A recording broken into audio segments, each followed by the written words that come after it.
On this week's episode of Circles Off, we're going to talk about what to do when you uncover a big edge in sports. Do you bet it for all it's worth? Do you take it slowly? We'll go through some examples, and we're going to debut a brand new segment here on Circles Off. It's episode 101, starting now. Come on, let's go! Welcome to Circles Off, episode number 101. Here, part of the Hammer Betting Network on the Circles Off YouTube channel. We're in a brand new spot. It's not temporary. It's a permanent spot, but it's going to evolve over the course of the next couple months. We got the more industrial setup going today. Rob Pizzola, joined by Johnny from BetStamp. It's going to be a good spot. We got some renovations coming in. We might get a McAfee-like studio, but we'll see what happens here. For now, you'll see a couple. I don't know what people can see on the screen. A couple lockers on the back. Yeah, really quick. A couple flags. Of course, we've got our genuine hickory hammer. It's part of the Hammer Betting Network. Rob, a lot of people ask, episode 101, what are you doing with the jersey numbers? Got any referees that are number 101? No ref. Imagine we did have refs, though, that I didn't look it up. And there might be like refs that wore 3 numbers at some point. You want to go back to number 1? So obviously, this is a very hit or miss thing with the general, public. Some people enjoy. We never planned to do jersey numbers, by the way. So for people who don't know, typically the episode number, we'd start rhyming off players that wore that jersey number in sports. It was just like authentic. It happened, and for some reason I kept it going. But some people are like, just get rid of this completely, and some people are like, no, I really like it. And even in the comments on YouTube, there's like a back and forth. But I was talking to Kanish on the weekend, and we had a chat, and he's like, honestly, it's like part of the show now. You should just keep going with it. Who's the greatest of all time, number 1? All time? It's got to be a goalie. No, think of all the court. Warren Moon wore number 1. Warren Moon. Okay, like all the QBs that you go Warren Moon, then we got to go Johnny Bauer. But Jacques Plante wore number 1 as a goalie as well. Roberto Luongo wore number 1. Devin Booker wears number 1 now. He's not the greatest of all time, but like definitely, Ozzie Smith for baseball wore number 1. Kyler Murray. My boy Tony Fernandez, second baseman for the Blue Jays in the early 90s, wore number 1. Kyler Murray, Jalen Hurts, Tua wears number 1. Jamar Chase wears number 1. Justin Fields wears number 1. It's like a lot of banger number 1s. But boys, you guys are missing. Is Jamar Chase number 1? Yeah. Oh yeah, he is. Jimmy Chase. Ricky Carmichael wore number 1 at motocross in Ernie, France, September 05, and got his career number 101 win. Wow. So that's 101. Wow. James Harden wears number 1 too. Watching the game. I don't even really realize how many people wear number 1's a common number. Yeah, it's easy. And like I'm sure there's like a lot of athletes that grow up with like the ego of like, I'm going to be number 1. You know what I'm saying? Yeah, or they wear 0. These are all the teams that drafted me. Yeah. Undrafted. Well, like the go-to for people is usually their birthday, right? Like the most like when you grew up playing, I don't know which day you were born or whatever, but for me, I'm December 12th, 12-12. I always wore 12 until I was a player, until I would play on teams where it was like, okay, someone else wants 12. I don't care enough. Just like give me another number. And I would get random numbers, 4 or whatever. But like 1, I feel like sure, your birthday could be on the 1st, but it almost feels like there's like a lot of people out there that would just want to be number 1 for the sake of saying, like, as lame as it sounds, I'm number 1. You know what I'm saying? Yeah. Not the best. I wouldn't choose number 1. But speaking of number 1, Pinnacle is number 1 in Ontario and in our hearts. They are the world's sharpest sportsbook, now available to all you bettors in Ontario. Find out what pro bettors have known for decades. Pinnacle is where the best bettors play. You must be 19 plus if you're in Ontario. Please play responsibly. Not available to those in the U.S. And again, we always preach line shopping here. We think that that's extremely important for any type of bettor. I would never consider betting without Pinnacle as one of my sports books because of the low hold, oftentimes having the best price. So win more, lose less, betting with Pinnacle in Ontario. A couple things I want to get to today. First of all, how's the week? Like you were like chaos for you. Leafs are down 0-3, and that's the only thing. Yeah, by the time this airs, we will know the result of Game 4. Can I put something out to you there that happens? So I see this on Twitter, where I predominantly live. I don't tweet as much as I used to, but I still spend a lot of time on Twitter. There's something that I fundamentally disagree with a lot of fans. I'm also very curious to hear your take out there. You can put it in the comments below. But the Leafs are down 3-0. The Florida Panthers, their series. And there's this residing, I don't want to say belief, but like this opinion that Toronto would just be better off losing Game 4 than potentially forcing, in like the best case scenario, a Game 7 and losing in Game 7. So like essentially, would you rather your team down 3-0, lose Game 4, season's over, or force a Game 7, but you know that they're going to lose in that Game 7?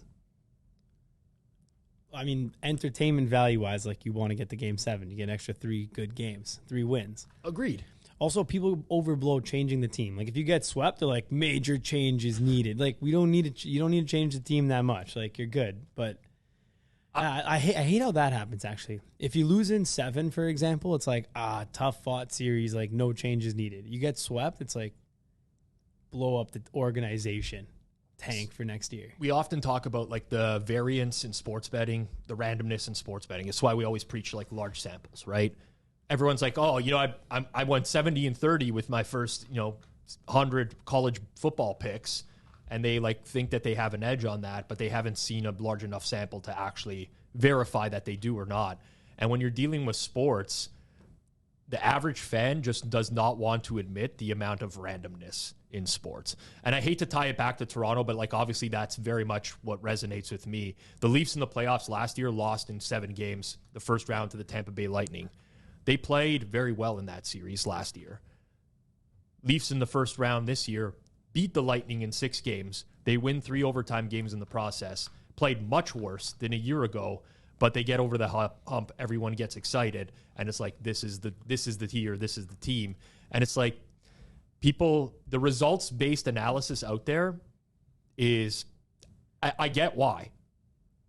Sometimes you just like you're gonna have to get lucky. You're gonna have to win in short spurts, but people lose their minds. We have to win one game though. Because I don't want to deal with people saying like, oh, Leafs have... So the whole thing was Leafs haven't won a playoff series in 20 years. Okay, fair. We didn't.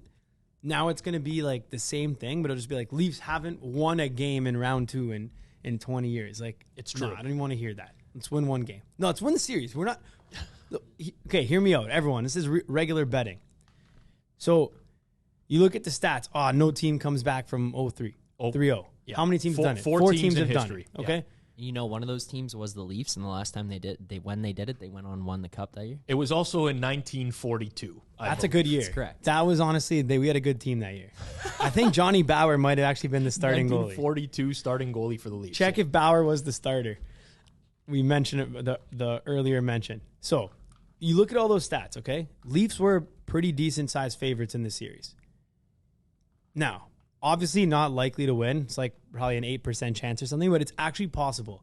Normally when teams go like 3-0 down, they're like at home. They're at home down 3-0. They're like, okay, we got to win this game, which they're probably a slight dog. Then they have to go back to game 5, probably win as a plus 200 dog. Then go back home, win as a plus 10. Then go back on the road, win as a plus 200.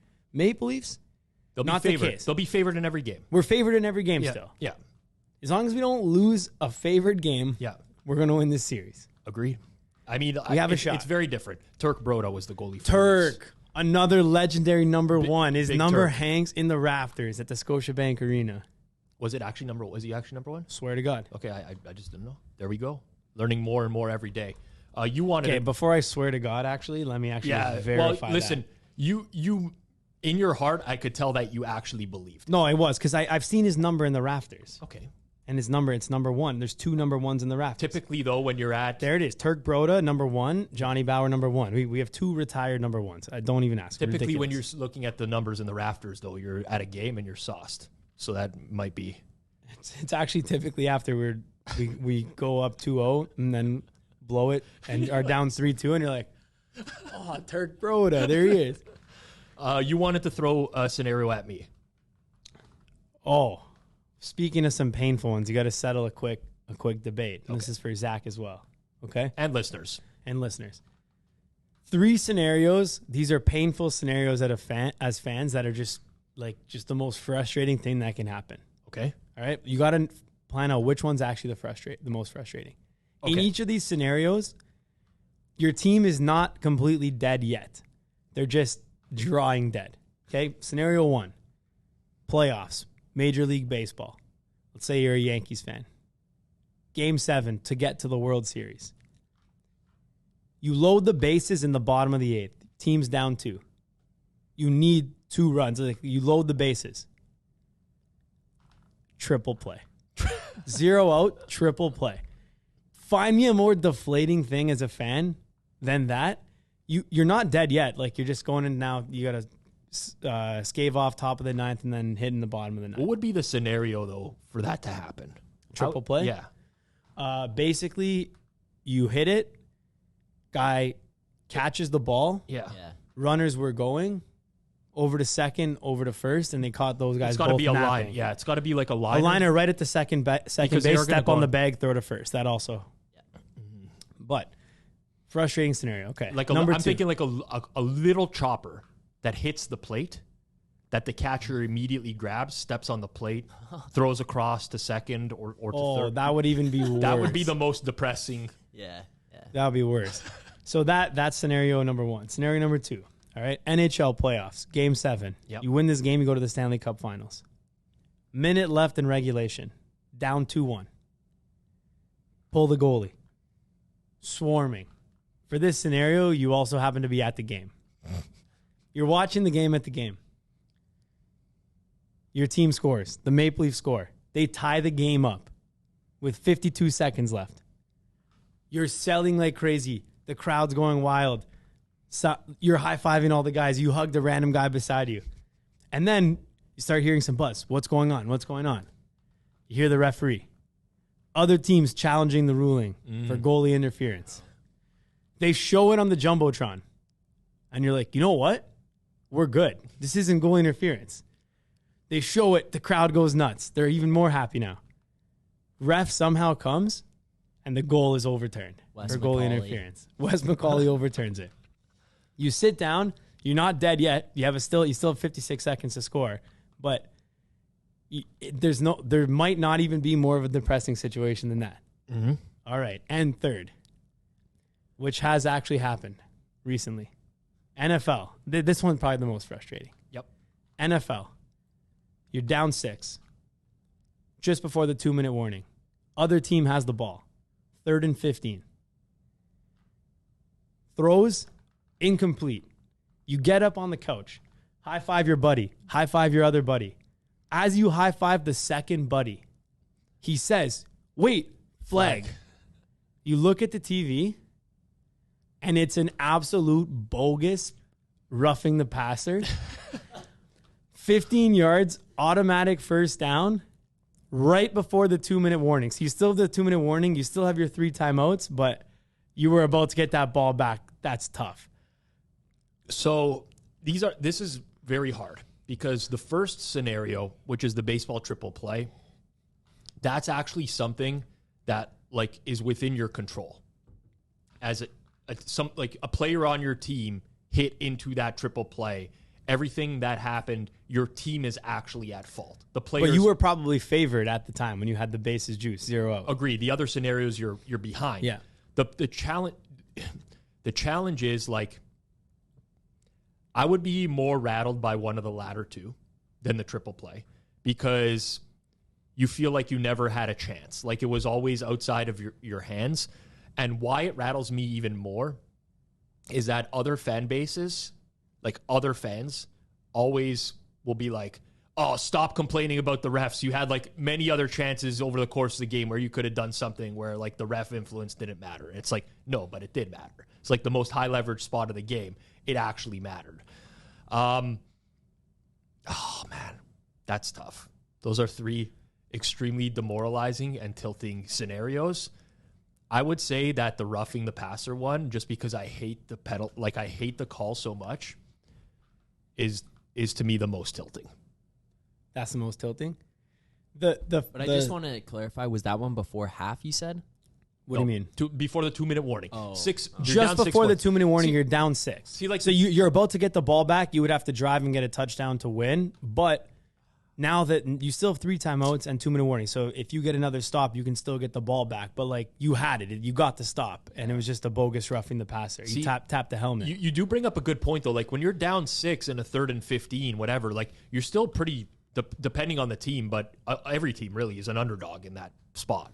Same with hockey. Like when you're down 2-1, you score, okay, now you're like a coin flip, basically the rest of the game. You have bases loaded to take the lead with no outs. You're favored. Well, maybe not down 2 runs, but like you're right there. Oh, you're right. You're okay. slightly favored. I think it's the hockey one because I actually hadn't thought about it, but the football example, you do still have a chance after. The baseball one, I say it's not as deflating because you didn't like actually complete it and feel the emotion of like it's done.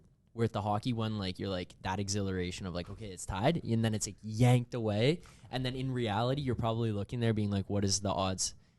Okay, there obviously is a set odds, but like, what is the probability here that we're actually going to score again? Because you have to score now a second time. Yeah, but the baseball one just rips it out. Like if you just watch it, you just stare blank face. You don't even say anything. You just stare blank face at the TV for like another minute, and you're like, I can't believe that just happened. Like all in one play. And then it just shows like the pitcher jogging off and taking off his hat. And you're like, are you kidding me? Like this guy just got out of this. Yeah. I mean, like I think about the hockey example, right? And if you remember 1999, the Stanley Cup was when Brett Hull scored the triple OT goal in the crease with his foot in the crease, which was a direct 100% absolute violation of the rules. Like clear cut the entire season, the NHL overturned that goal, but they won in Game 6. And on a goal that 100% should not have counted. And well, why did that count though? Because everybody started celebrating. But did they review it? Once everybody was on the ice, the NHL said, "This is it. It's done. It's over." So, I mean, frankly, his foot was in the crease. That was it was Game no goal. 6. It would have gone to Game 7. But like people remember that situation, and like. I'm not a big fan of the Buffalo Sabres, like fans and franchise or anything like that, but people just like dismiss their opinions on that. They're like, oh, you would have lost in Game 7 anyways, or like, oh, what would overturn the goal? It still would have been overtime, and Dallas still could have won. Of course, they could have. You're missing the point. Like Buffalo also could have won. Like that type of stuff. They got like job, and there's nothing that you can do about it. Like there's literally nothing. Literally after the game, everybody knows what happened. Like everyone on earth knows what happened, and you can't do anything. Like that's beyond your control. And that's the type of stuff with like the roughing the passer, overturned goals, where it's like clear cut. Everybody knows, and there's nothing you can do. Triple play. I mean, that's in your hands. Like you've. It sucks. But you had it. You had it right there. It's to just not get any runs on that, and then you have to start all over, and you know you're not getting any runs in the ninth. It's done. That's it. The other team's got a lights out closer. Call it a day. Unless it's Buck Showalter and he doesn't want to bring his closer in. The ups and downs of sports are actually great as a fan and obviously as a sports bettor as well. But holy man, sometimes and the only reason I'm bringing up these scenarios because there's been so many bad ones over the past. Like it was just a debate with some friends. Like if you look at like the past 5 years, there's been so many of these. Like even just for example, the last scenario was very similar to this year's Super Bowl with the Eagles and the Juju Smith-Schuster hold. Like that was a phantom hold that basically was like even worse than this because it effectively ended the game. Yes and no. Like the problem is the broadcast in real time gave us the absolute worst views of the entire play. So it made the entire population, including myself, think it wasn't, but that's what I mean. It's like you got, if you were a Chiefs fan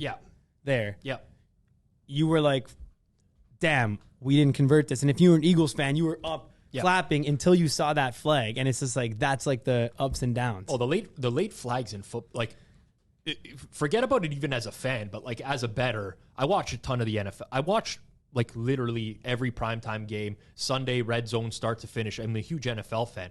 There's nothing more tilting than thinking, your team's gotten off the field or whatever, or something has worked in your favor, and then that flag just comes firing in like over 5 seconds after the play's done by like some ref that you didn't even have a good view of the play. Yeah, disgusting. It's horrible. That type of stuff drives me absolutely insane. Anyways, Leafs are coming back. There's a shot here. 4 games in a row. It could be done. It could be done by the time you're listening to this. No, I'm saying it can be done. Like it's not. We're not dead. This happens every week in college football. Someone wins, that's plus 1,000 every week. College basketball, same deal. Of course.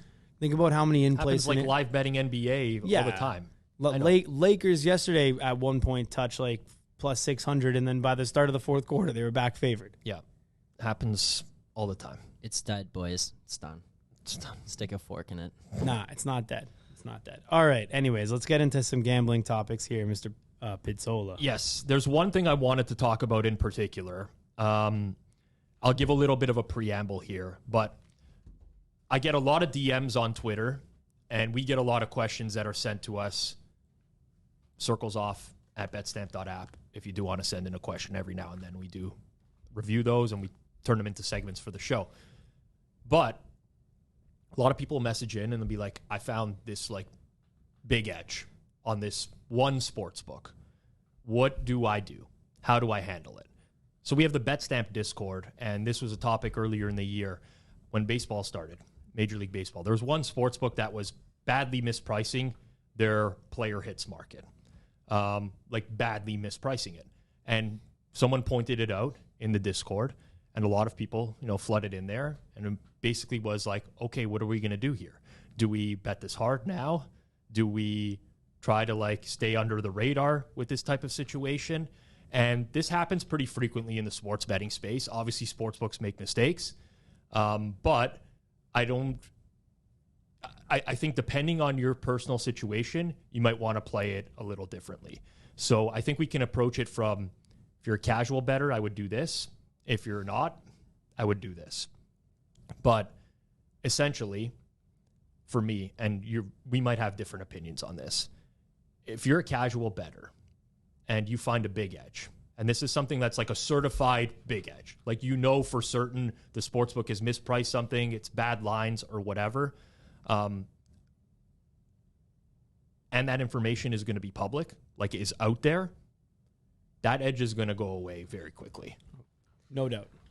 So when it's in a Discord, for example, and this happens in a lot of Discords where people find these, exploitable edges, it's going to be gone quickly, especially with more and more people talking about it. The best thing about the BetStamp Discord was the guys that are in there are pretty tight and connected. They chat every day. So it's hey, let's all agree to not go at this too hard or whatever. But if there's one person in there that's just going to go at it hard, it's going to blow it up for everybody. So frankly, if you're slow to react to this type of stuff, it's going to be gone. So I would say that you action this very quickly if you do want to bet it. With that said, there is a 100% chance that this is either going to burn your account or you're not going to get paid. Do you disagree with that? No, I agree.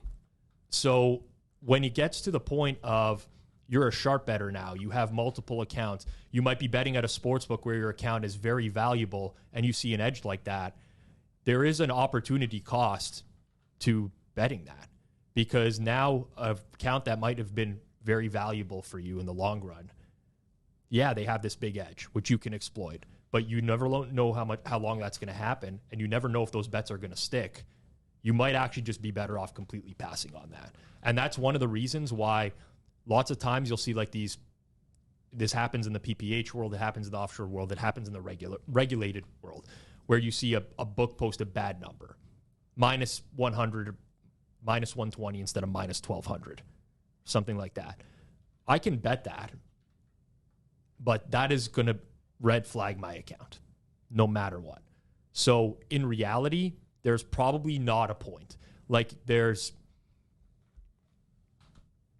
an opportunity cost to me making that bet, which is I'm no longer going to be able to bet into this account.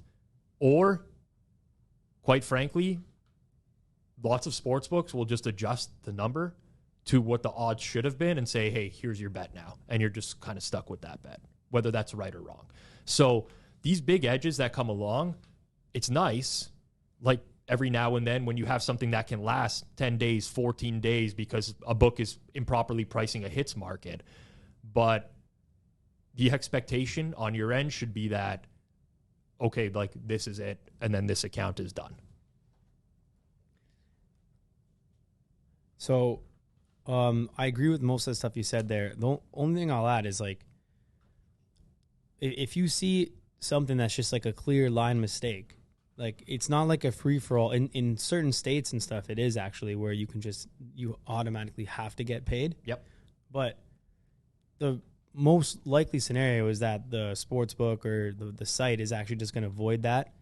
And there's also a chance that they like free roll you on that, which doesn't really get factored in much. But, you know, if you play something that you saw as a misprice and they're offering at plus 100 and it should have been like minus 500, that's a great play, you know, in that scenario. But if it's a clear mistake line where they just enter the wrong number, like did something, had it there for a second, and you play that, like what may happen, and it is a little bit sad, and I wish the industry wasn't like this, but what might happen is, you know, there's a very good chance, above 50%, depending on the sports book, that they will wait for that bet to play out. And if that bet loses, which, you know, minus 500 could still lose, that loses, you know, that money's deducted from your account. See ya, you're not going to see that. And if it wins, then, you know, at the time of win or after the fact, you're going to probably see something like, oh, bet void due to error, placement error, whatever it might be. So not only are you like risking getting your account, and it depends. Like I like from an entertainment standpoint, like it's also great to have your account in good standing so you can continue to bet in good faith and things like that. So if you're taking advantage of,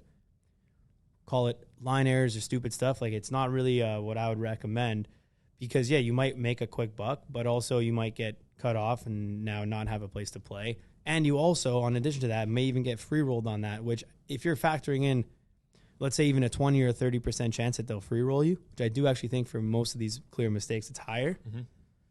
Like I said before, depending on the sports book, right? So like there are certain sports books to trust. You know, I haven't heard of this ever happening, anything like this at Pinnacle, for example, like pretty reputable. There's a few other in the space that are actually quite reputable, but then there's a few that, like, you just know for a fact that if you place that bet, like they're going to free roll you on that, and you're losing proposition. So you actually don't have value in that. You have significant negative EV. Agreed. It could actually be, so like, it's very hard. The best bettors can do this. You probably do this as well, but every account that you bet in has some sort of EV for you in the long run. Like, you basically know what that account is worth if you can maintain that account and the limits in what you're betting at in that account. So you might bet at 5 different sports books, hopefully all regulated sports books, but I'm not going to be like, you know, I'm not disillusional. I know a lot of people still bet offshore and through PPH and stuff like that. And with every account that you have in some capacity, you basically should be able to say, at least roughly estimate what that account is worth to you in the long run. So I might be betting at a sports book in Ontario, and I know that if they continue to give me the limits that I have right now, that account is worth $2,000 a month. Random number there, right? And I know that, okay, I can bet this stuff right now. I can bet this massive edge, and I have maybe a 25% chance of getting paid out $10,000. There's an EV on that, right? It's $2,500. But I know that this account is going to get burned completely. So now I can make $2,500 in terms of EV on an account that's producing $2,000 a month going forwards. Like, I'm probably not going to do that. Not sharp. Right. So in most cases, I don't think that these edges are worth betting. This is my own personal opinion. Other people will strongly disagree with me. And I know that there's people out there that they see something like this, they're just going to hammer it to like as much as they possibly can, and to each their own.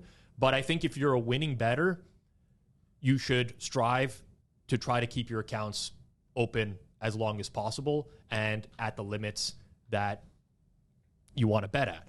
Again, like Johnny mentioned, this isn't a problem at Pinnacle. You can go bet at Pinnacle. They post the limits directly on the app and on site, and you know what you're going to be able to get down regardless of whether you win or lose.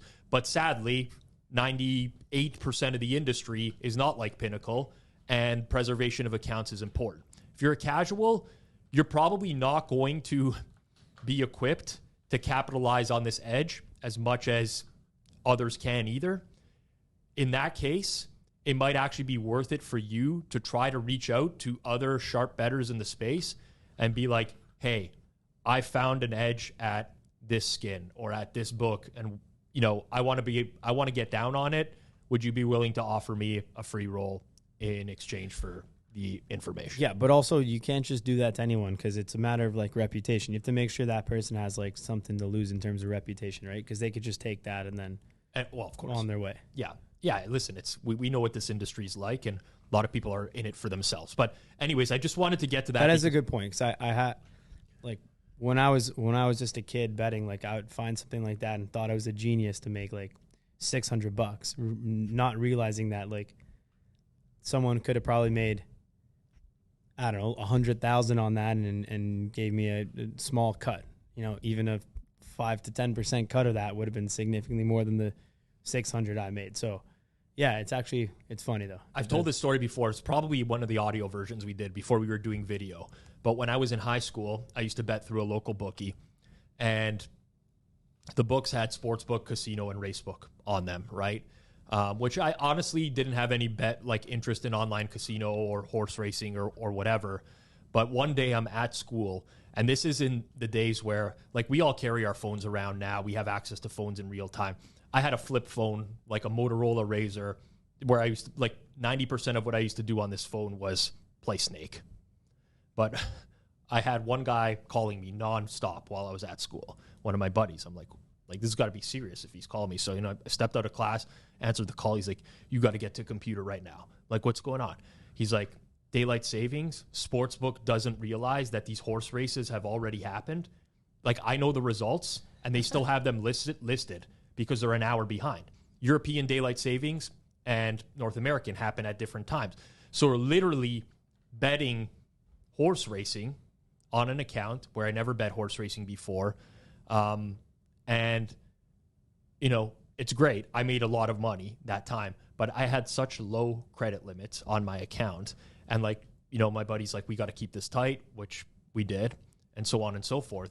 But there would have been people that were much better suited to capitalize on that than I was. And for me, making a couple grand that day or whatever, when you're in high school, you know how it is. That's an amazing day. But I think back on it now, and I knew people that were pretty heavy hitters at that time where I could have just been like, hey, go out and bet these in your account. They already bet horse racing. Go out and bet these in your account and whatever, and they would have made an absolute killing. Yeah, mix it in with the other races. And I was mixing it in a bunch of losers in there as well. I'll never forget the day I went to pick up that money, because the first thing he's like, oh, horse racing, you don't really bet I'm like, oh, I bought some picks online or whatever, saw some picks on Equibase, and yeah, that was something else. But I ran my horoscope and it said to bet those. Yeah, well, nowadays I just bet license plate numbers. I don't know if I've ever told you that. For what? I just go to the racetrack every now and then just for honestly, for the buffet. As dumb as it sounds, they actually have an amazing spread at Woodbine Racetrack on the weekends. Banger buffet. And I just walk in, and if I walk by a car that I like, I just write down the numbers on the license plate, 847, box triactors all day. Triactor, for those in the U.S., it would be trifectas. But yeah, that's kind of just how I get. I used to be that guy that went to buy the horse racing journal. You give the toonie. So did you buy the book and then learn how to read? This is how you read the book. This is how you make money. You don't think I thought I'm naturally driven towards numbers, right? So I'm there with the book. I'm circling stuff. Now I'm obviously there's zero edge in this. There's people that are processing this information at such high levels, and I'm sitting there eating literally some KFC or Popeyes while I'm filling out this book and trying to figure out each race. Nothing. Reading that book and you're like, oh, it's starting to drizzle out. Let me look at this horse's last 3 in the rain. Well, that's so first and foremost, these practice times that you see in the books, you have no idea what the track was or if they were riding this horse seriously for a practice. You don't know any of this stuff. And on top of that, I knew nothing about horse racing to the point where it's actually embarrassing, but I thought it was a huge edge because there's by the way, I've come a long way since then, but I'm talking about like 15 years ago. You have a morning line for every horse race, right? Which is just like no different than a sports betting market where there's your opening line. Then over the course of the day, stuff gets bet. And we know that the line is more efficient towards close. I'm the idiot who thought the complete opposite back in the day. So I would go to the track and I'd have all the morning lines written down, like what they opened at. Because I'm like, oh, like these are the odds makers. Like they know what the numbers should be. And then I would wait till the last second at post and I'd bet the biggest differences between what the so the guys that got zero market agreement. Exactly. No market support whatsoever. And I think I'm getting huge value. This guy opened 5-2 on the morning line. He's 10-1 now. I'm like, these guys are nuts. Huge value. Obviously the complete opposite of what the right strategy was. But I was always looking for like numerical edges and I didn't know any better. So, and then like now all the stuff I know about horse racing and the amount of money that gets jammed at post, it's like by people who are like, you know, somewhat know what they're doing. Yeah, there's also like so many people that have no clue what they're doing in horse racing that think they have an edge, and they're like, "Oh, you got to learn, you got to look the way the horse is walking." Like, okay, it's no different than sports betting. No, it's honestly the same. Honestly, it's no different than even casino betting. As sad as it sounds, like there's always that guy that you're just at some sort of party and he's telling you how he won big at the casino and he's going through like this strategy that's just mathematically is like 3% house edge. And you're just like listening to this person and it's like, I'm not a confrontational guy, so I'm not the guy that's like, you know, like, no, this is wrong, because I don't want to get into that situation, and so many people don't understand math. But like these guys who like literally play roulette, it always makes me laugh, man, just like marking the numbers. And then they're like, oh, you know, the last spin was 3 to the left of this one, and then 4 to the left of that one, and they're like hammering like 5 to the left of that. Okay, like, hear me out. I will agree with what I think you're going to say. Hear me out. Yes. Mathematically speaking, it is possible to have an edge on that if you understand like physics and like simulation. Sure. So for example, like a dice roll is not actually random in any capacity. You can calculate if you had it in a controlled environment, controlled box, science experiment, it drops it from the claw, same angle, same controlled temperature, everything, gravity, whatever. Yep. Same time of day. Yep. I don't know what the other factors are. It'll always land the same. It'll do the exact same roll if you could simulate that environment. Yep. So, technically speaking, there could be an edge like that. There could be an edge if you knew exactly like how, if the ball was rolled at the same speed every time at the same point of the wheel, it would land on the same one. But I obviously don't do that. I don't play much roulette. This is why. But mathematically speaking, that is one area, like craps, you throwing the dice and like having a dice strategy where it's like, okay, I put these two together and I throw it like that. Like, okay, I'm not even joking here. There are people that is an edge. Like technically, that is, if you can simulate at the same time and practice dice and actually get them, then like, yeah, you have an edge. This is why at the office I like to book Johnny in casino games. Yeah, guys, anyone who actually understands that stuff, you're going to agree with me. I'm not saying you do it. I'm not saying you will be able to do it. The odds that you can actually control the dice is very, very low. But what I'm saying is that's one of the small areas where you actually can have an edge at the casino if you could do that. If you had a robotic arm throwing it at the same thing every time. I think the more likely scenario. Do you think you can do it, but you can't? Okay, fine. But I was going to say the more likely scenario, like especially in roulette, is that you can identify a flaw within the wheel itself, potentially. Like, to your point, if there was something on the wheel, like, I don't think it can be pure luck, by the way. It can be. But sometimes you'll go to a casino and you'll look at a wheel and you'll be like, there's like 7 8s in the last 14 spins. I always wonder if there's just something mechanically wrong with that wheel. And maybe I could be completely out to lunch, by the way. Like, I don't know. But, like, maybe something not being level specifically with that wheel, or a nick in the wheel or something like that, that's causing something to always end up in the same spot. To me, whenever I see, like, something on a crazy run like that in a casino, I'll bet it. Because in my head, I'm thinking that there's some sort of flaw here. Fair. But no, here's my comparison. Okay? people get mad at other people in the casino for not playing by the book strategy is the dumbest thing I've heard. Because it's like, okay, you have to hit that. You have to hit the 12 against the 2. What are you doing? You have to hit that. It's like, buddy, why? Why do I have to hit that? That's your better odds. But it's like, dude, your odds are going to lose as well. You're literally gambling in the casino with the negative edge. I'll tell you this as well. Just like sports betting, a lot of people who think that they know what they're doing, and they don't. So, technically speaking, if you had to choose, sure, you'd hit a 12 against a 2. But because that's what the card tells you to do, right? Like your standard math says you're supposed to do this. However, that card changes depending on the count of the deck. I'm saying people not counting though. But here's the thing: there's always going to be someone that I can't even tell you the amount of times somebody has yelled at me at a casino for playing optimal strategy, because I'm playing optimal strategy, but they don't know that I'm playing optimal strategy because they think that their card that they have is the be all and end all. And I'm not going to be the guy at the table that's like, buddy, listen to me for a second here. Like, I know the count of the deck. I am no longer supposed to hit this 12 against this 2 because it's changed. The game is fundamentally changed now because of the amount of face cards that are still in play versus what they were before. This guy over here that's yelling at me for all these has no clue. He's like, oh, you hit a 12. You hit the 2 last time against a 12. It's like, yeah, because it was very different. That's what drives me absolutely insane.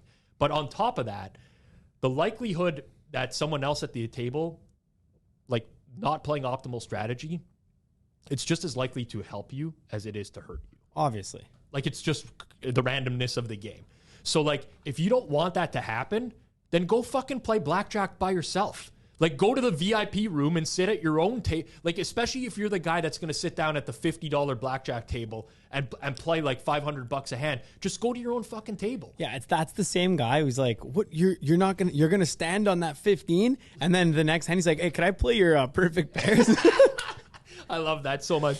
You're not gonna play that? I'm like, no. They're gonna play the perfect pairs, and then you got to touch it for them, just to make sure that you. But like, actually, though, people at the casino who like play perfect strategy, but it's still a negative edge, and then get mad at other people for not playing the perfect strategy is hilarious. Like, if you really are that mad, you're like, okay, this guy just lowered his percent chance of winning by like 1%, but your negative edge is 1.75% anyways.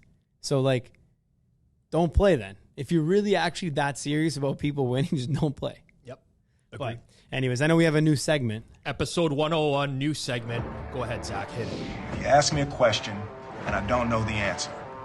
I'm going to tell you that I don't know. But I bet you what?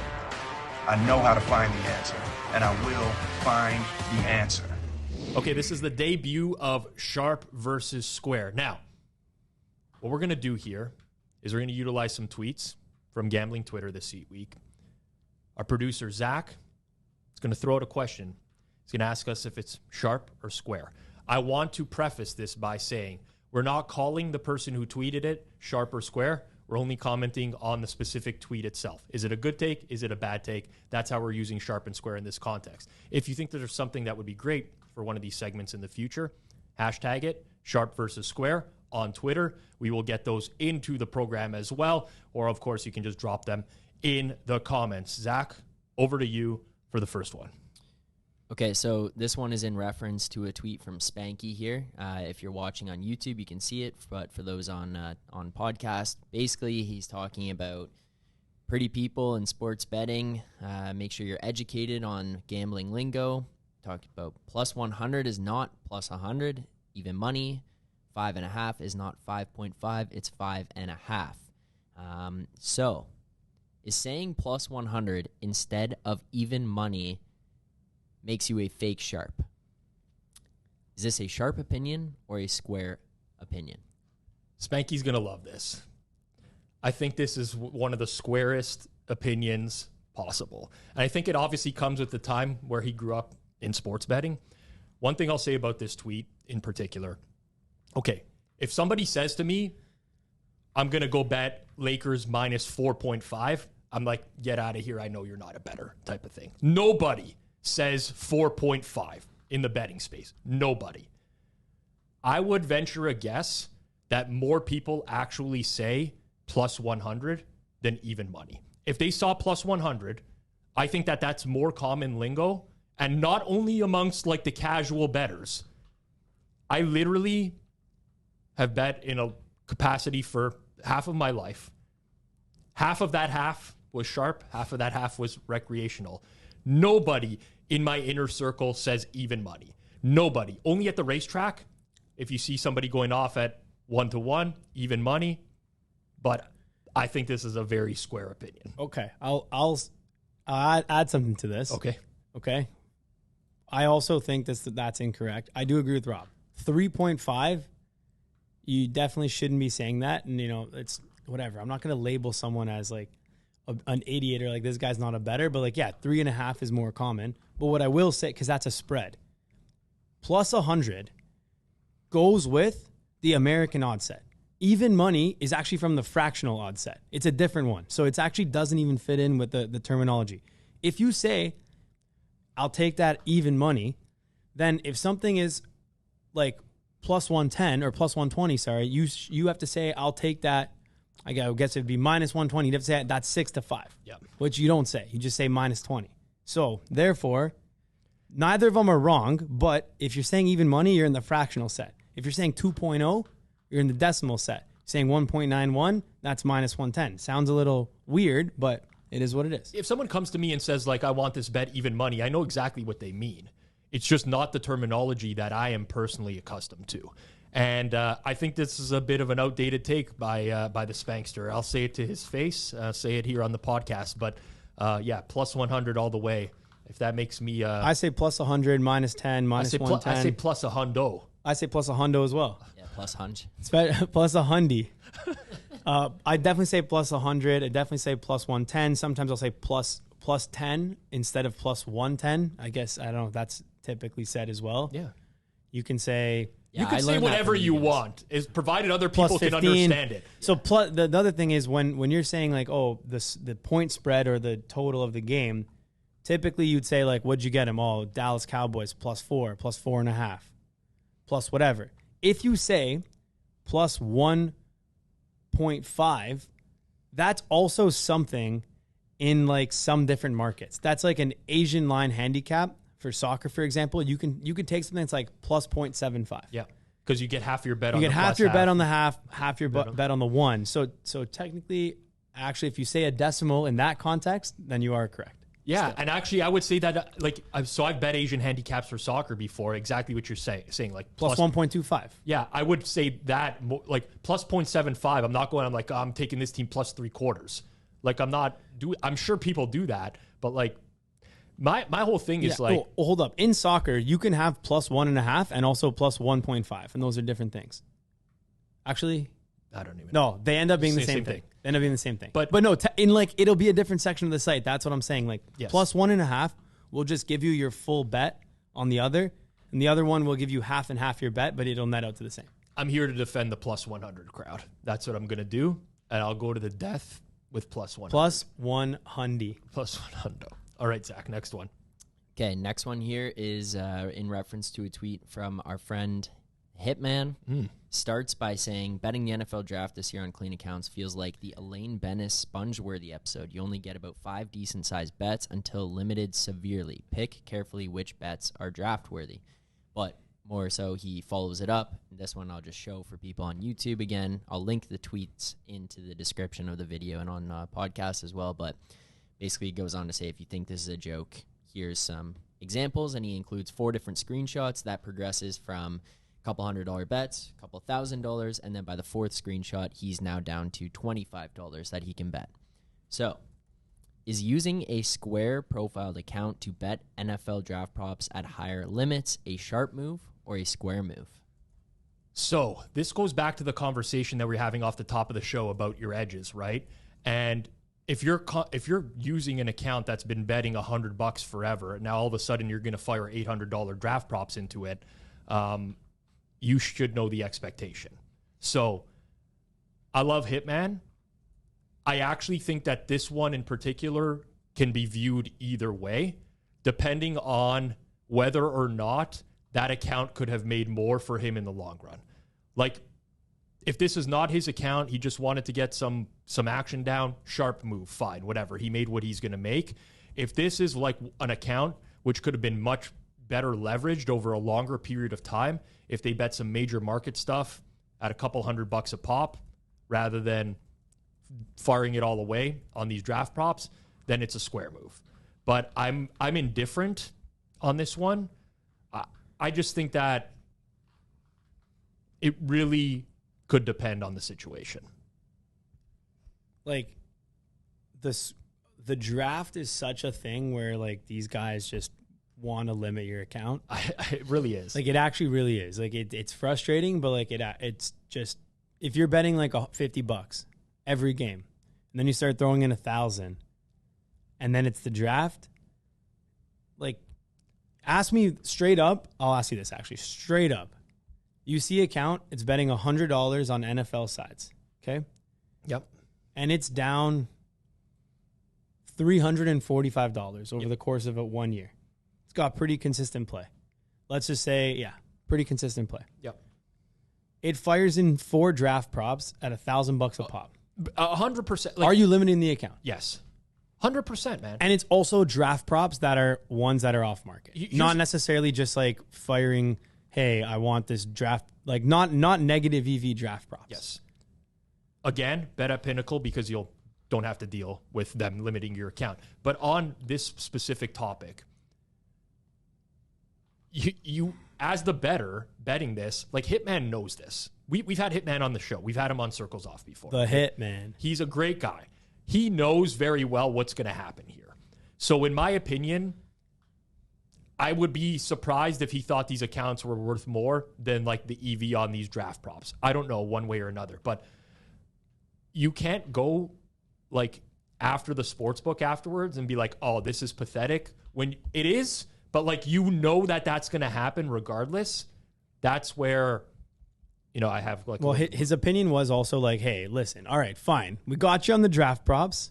You caught us. You got us. No, you still let us play on the NFL. But that regular. This is like, so my issue with that is like, you're not thinking about it from the other perspective. Yeah, they're just like pissed off also at of you. Course. And like just want to cut this guy's account because they know that this account is now, they don't know, but they at least suspect it's with a sharp person. And they're like, fuck it. We're not taking action from this person anymore. Deal with it. Could be a sharp move or square move. I don't know. I respect Hitman a lot. I think he probably thought that this was likely going to happen and still wanted to use it. I will just share a personal draft story of mine. But I bet Bryce Young to go first overall into some accounts that I knew I would lose. But I thought it was a great bet, like almost a 100% certainty at the time that I bet it at like underdog prices. So sometimes you just do that, but I did not expect that count would keep going. Zach. Okay. Next one here is from Fendler, John Fendler. He was on episode 90 of Circles Off. And Fendler says, Caesars rolling out 30-cent straddles on regular season win totals. They'll keep inching up until bettors stop betting into these lines. And he includes some photos of the Caesars markets that he's talking about here. So, which sport, sorry? This is... It was, I believe, NFL regular season win totals. NFL or college? No, this is college. College. Yeah, okay. So NCAAF. Yeah. But we know specifically in Ontario, they roll out higher vig. It's 34-cent lines for Major League Baseball. Geniuses. I actually think this is a sharp move. Now, they're geniuses, man. I agreed. Like, people are going to play there anyways. Why? What do you like? There's no reason to low hold. They're going to play there anyways. So I'm in the same boat as you because, like, again, if you're a bettor and you want to bet at a sports book and they're offering you higher vig, like, you don't have to make the bet there. Like, you have lots of other options in some of these places, in some of these states and provinces where Caesars is regulated and they're doing this. There's other options available to you.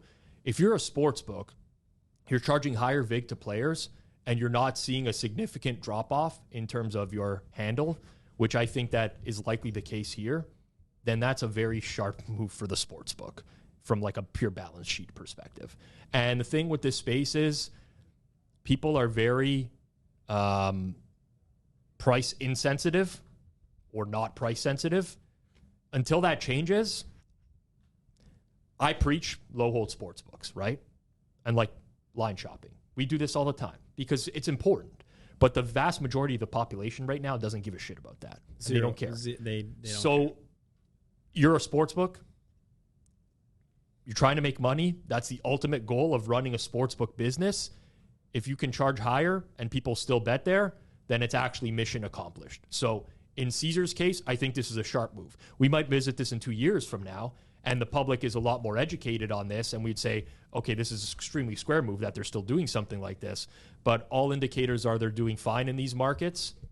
Sharp move. Not a day goes by that I don't see a stupid-ass parlay come across my Twitter timeline. Like, this guy almost had it.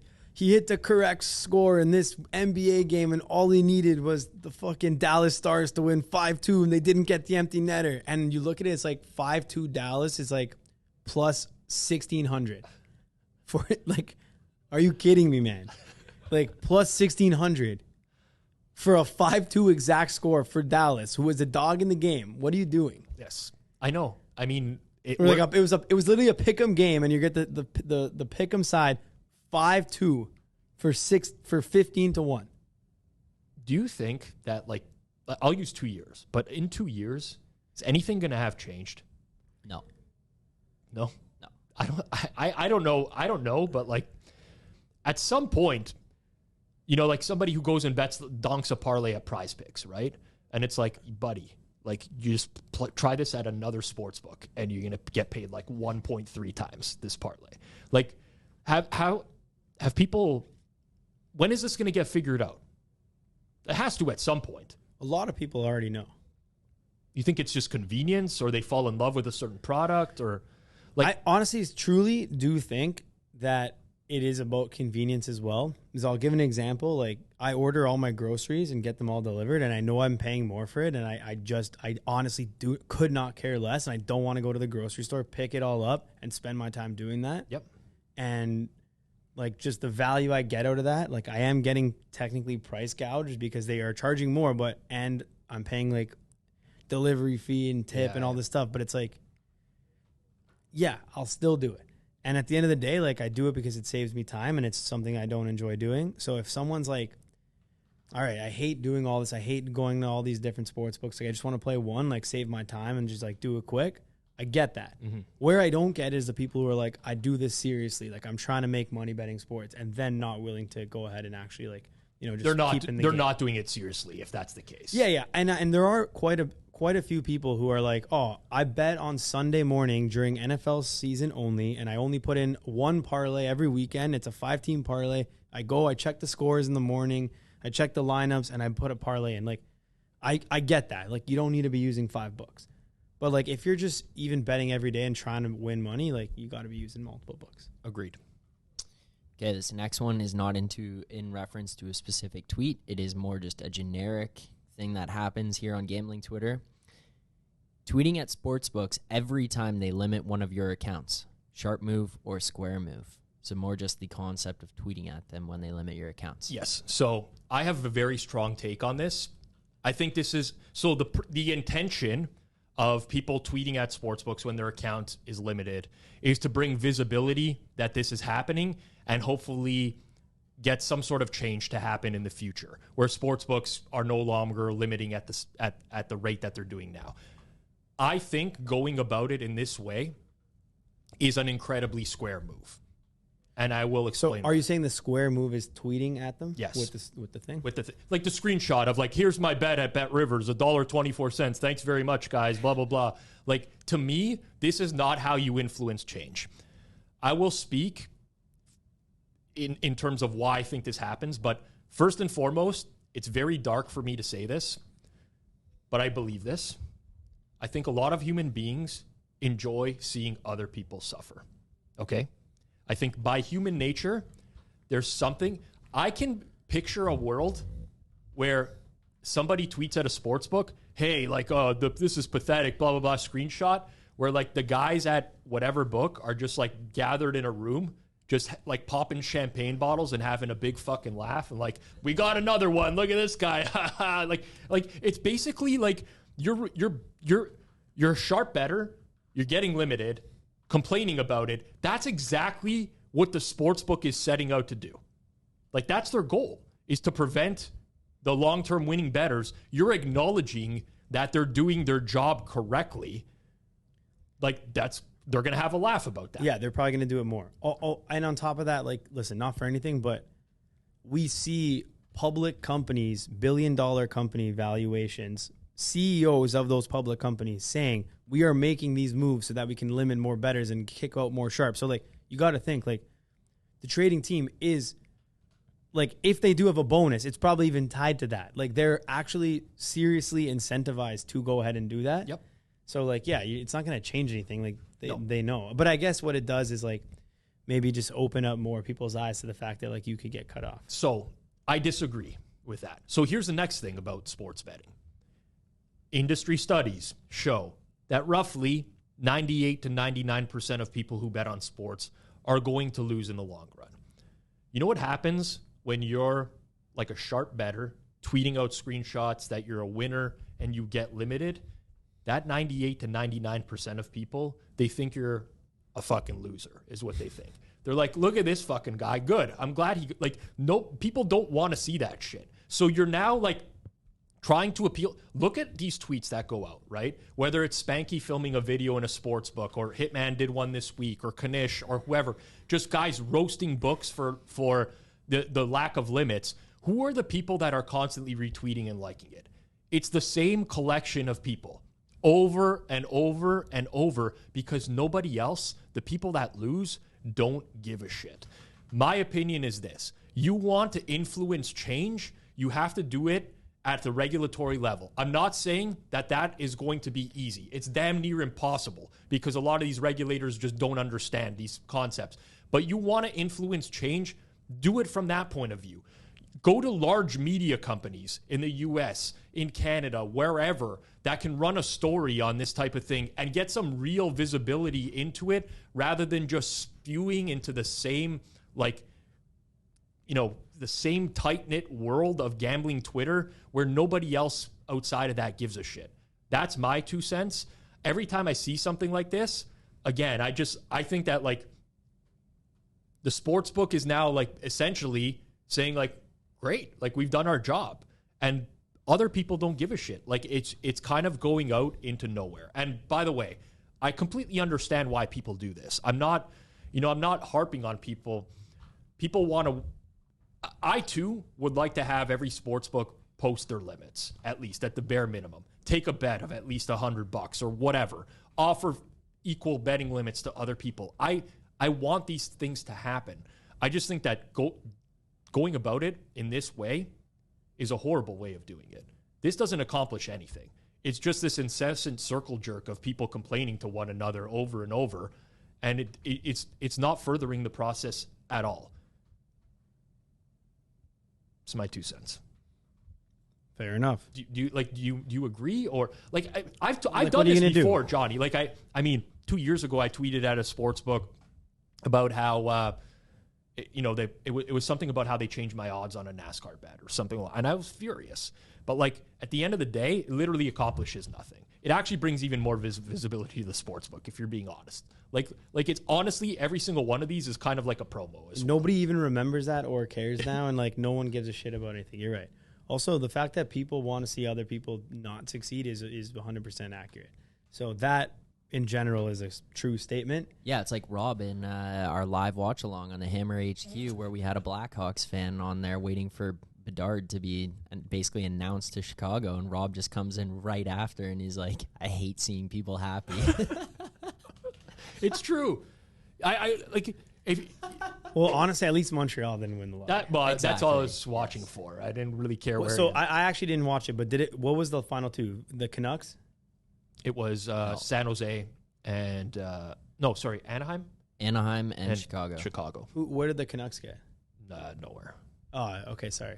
Yeah, fair enough. That's it. Didn't even watch it. Just saw obviously Bedard. Guy's gonna be great. I'm gonna call it right now. Connor Bedard. He's He's going to be pretty good. It's going to be a good player. Remember the name. Remember the name. I said he was going to be pretty good. Connor Bedard. Do we have any more? 2 more. Okay. I'm saving the best one for last here, I think. Sure. So this next one, not in any tweet that we have here in particular, but victory lapping Kentucky Derby winner picks when one of the 3 horses in your trifecta wins. Sharp move or square move. Yeah, so this is, by the way, It's a marketing move. it's a sharp move. I mean, because most of the people cannot discern the difference between a lot of these. Derby Day is the best day of the year. Everyone overnight became a horse racing expert. They read the book, the journals. They know, who the sire of this horse was and like the parents and whatever. I love Derby Day for what it brings out, but let's be real here. Like, it's a loser move, right? Like if you're giving out a trifecta bet, you need those horses to come top 3, right? In that specific order, or if you box it in any order. That's the bet you're giving out, right? If one of those wins, you didn't win anything. You won nothing. You lost your bet. You lost your bet. It's losing a parlay, one leg. Exactly like losing a leg of a parlay and victory lapping that you got 2 of 3 right. Now, we've seen that happen in the Twitter space before. It happens.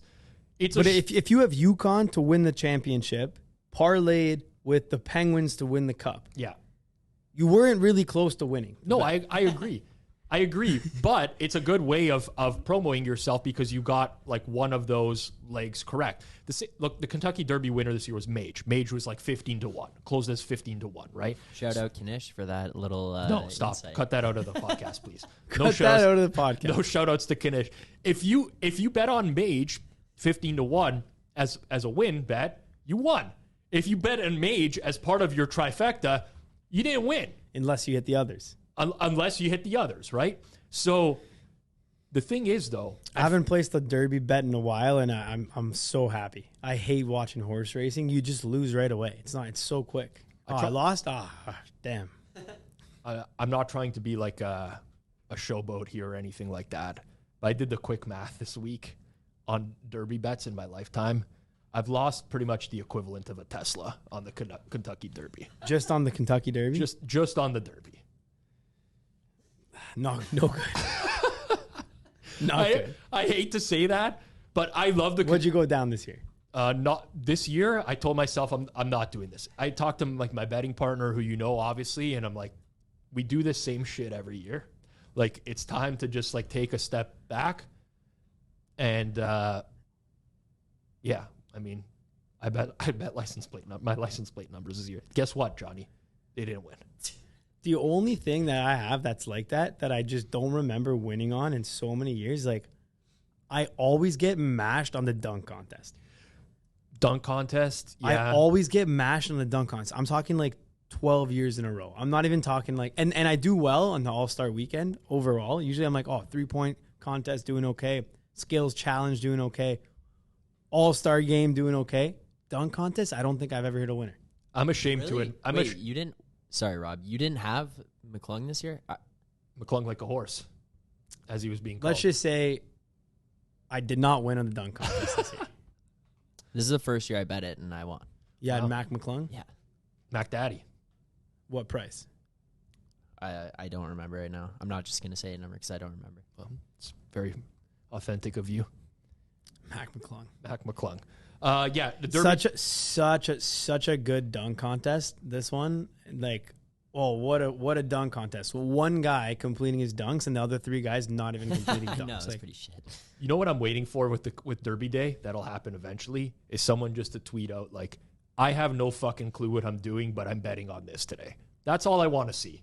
From here's my picks. Everyone just becomes like the horse racing expert overnight because they read a couple of journals, and it's like the only horse race that they're going to bet the entire year. Also, like, why are everyone's picks on the Derby when there's all the other races that day that don't get picked? So at Churchill Downs, I think the Derby is race 11, maybe 10 or 11. You're right. Like, you could be betting it every. Anyways, it's just one horse race, but it's the spectacle of it all that makes it really interesting. But I wish I could have my Derby money back over the years. That would be nice. Oh, well. I'll tell you what Derby I have historically cleaned up on. The home run derby. Can't wait this All-Star break. I love the home run derby. The one time I needed you to clean up on the home run derby, We did not. you sent us into a fucking tailspin. Still actually did okay. Yeah, it wasn't the end of the world. Yeah. For those that remember, It was a losing year, but not horrible. yeah. For those that remember, you would remember for if you've been listening to this podcast or watching for a long time, we used to have the D-Gen Fund. Technically, we still do have the D-Gen Fund. Ohtani, man. Shohei. We built it up to quite an amount. And then Johnny went ham on the home run derby in the D-Gen Fund one day. And it didn't go so well. It didn't end up that bad. It wasn't that bad. It wasn't that bad. All right, let's go to the last one. All right, boys, the last one. This is potentially the most groundbreaking thing we could ever have here on the Circles Off podcast. There's a new NFL insider out there. I know where this is going. This is in reference to a tweet from Connor Powers. Connor tweeted, the Falcons reportedly had deals in place for quarterbacks Kyler Murray and Ryan Tannehill before the draft, but the two sides couldn't work out the money, etc. Per at Simon Hunter NFL on the Favorites pod.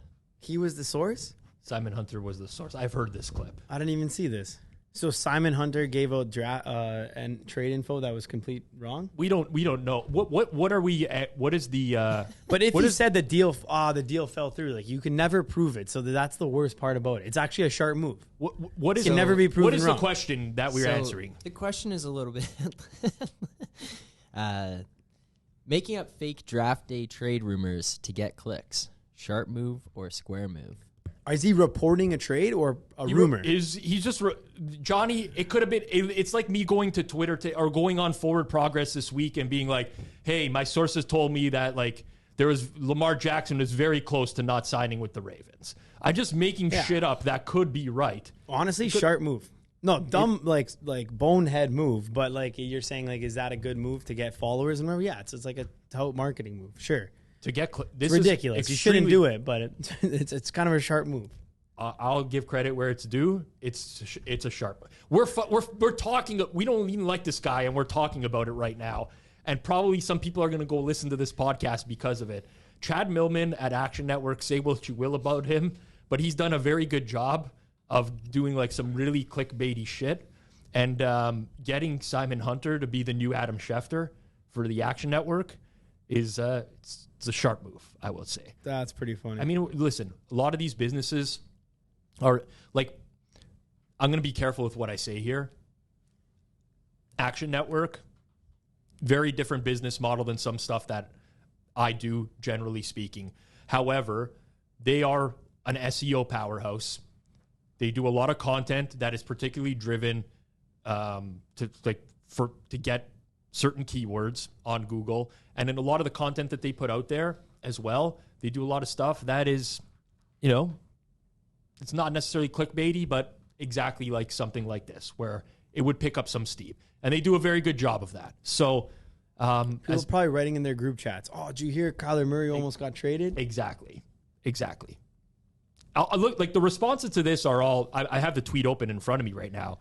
It's all a bunch of people calling like BS, really. But here's how the Twitter algorithm works. Every one of those comments, by the way, is extremely valuable.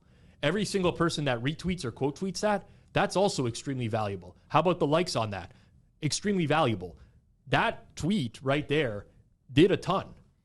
466,000 views. Like the Twitter algorithm is public now. Exactly how it rewards engagement, of course. Of course. So that's just one way to do it. Funny. That's funny. Yes, you can just make it up. Bedard to the Leafs.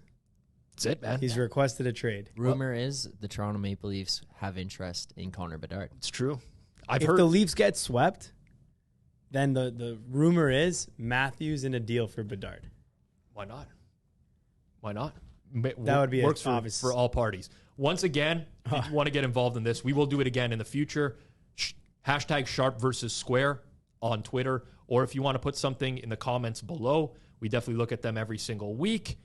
And we'll get to them. Because I actually kind of like doing this segment a little bit. It was pretty fun.